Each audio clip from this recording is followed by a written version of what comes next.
Here at Next Gen News, we know there are many reasons to celebrate. Halloween, Dia de los Muertos, Thanksgiving, Christmas, Hanukkah, New Year's, New Year's Eve. 2021! Wait, how about Columbus Day? Well, actually, a lot of people no longer celebrate Columbus Day, but celebrate Indigenous Peoples Day instead. This movement started as a way to honor a group of people instead of Italian explorer Christopher Columbus.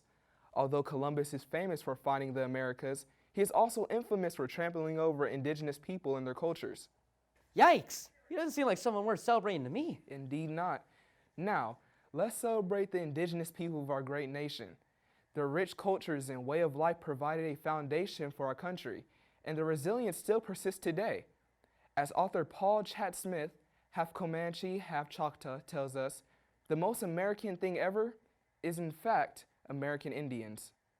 To learn more about how 7 young Indigenous activists are standing up for their communities, go to lets.dosomething.org for more information. And now you know.